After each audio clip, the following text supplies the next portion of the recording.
Jornal da Justiça está de volta para falar dos tipos de prisões cautelares. Você sabe quais são?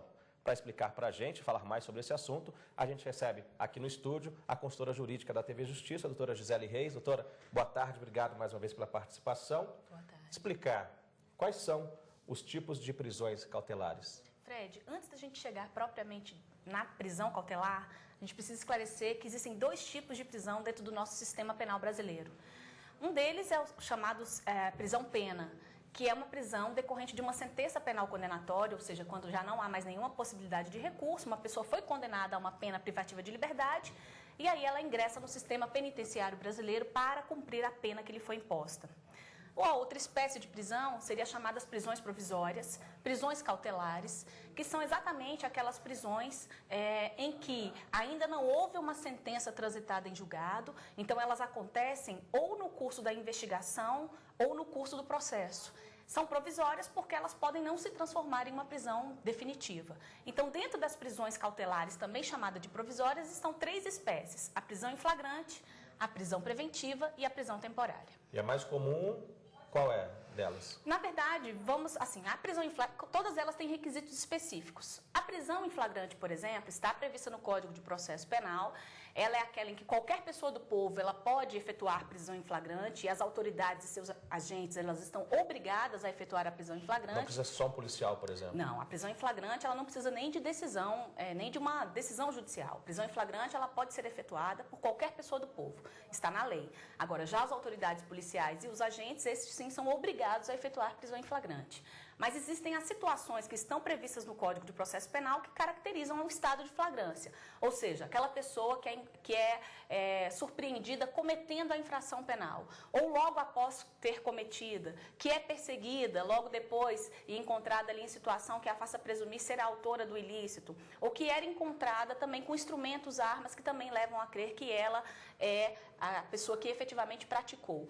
Então, a prisão em flagrante, 24 horas após ter acontecido a prisão em flagrante, o juiz ele tem que decidir se ele vai conceder uma liberdade provisória com ou sem fiança, se aquela prisão em flagrante ela vai ser convertida, por exemplo, numa prisão preventiva, se ele vai decretar uma prisão temporária. Então, a prisão em flagrante ela não pode permanecer durante toda a investigação, nem durante o processo. Ela precisa, para que alguém efetivamente permaneça preso ao longo de um processo criminal, isso vai acontecer ou por conta de uma prisão preventiva, ou por conta de uma decisão de decretação de prisão temporária que tem um prazo específico. E quais são esses prazos, esses três tipos de prisões? Bom, a prisão temporária tem uma lei específica, que é a Lei 7.960 de 89, que estabelece que essa prisão ela só pode ser decretada na fase de investigação, ou seja, durante o processo, esse tipo de prisão já não tem mais cabimento.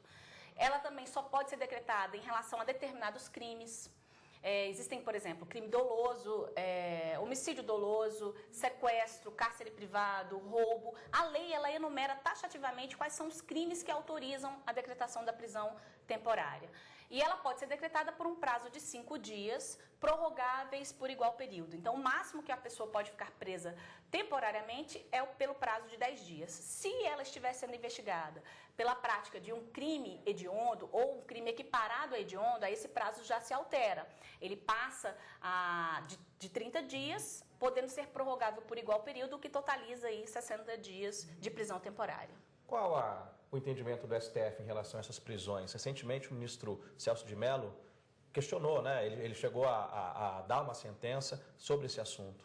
Foi uma liminar em um habeas corpus que chegou aqui no Supremo Tribunal Federal, e o entendimento que tem prevalecido na Suprema Corte é no sentido de que essas prisões elas são excepcionais. Embora seja até curioso falar, mas a regra no nosso processo penal é a liberdade. A prisão ela só deve acontecer em casos extremos, em casos excepcionais, desde que observados os requisitos que estão previstos na lei.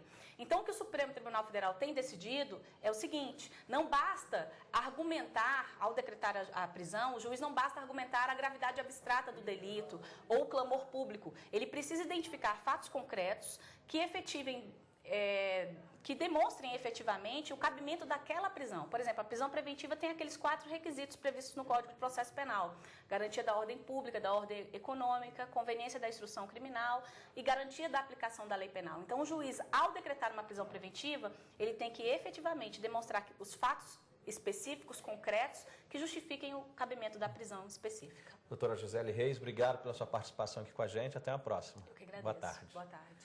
A Justiça Federal negou o recurso apresentado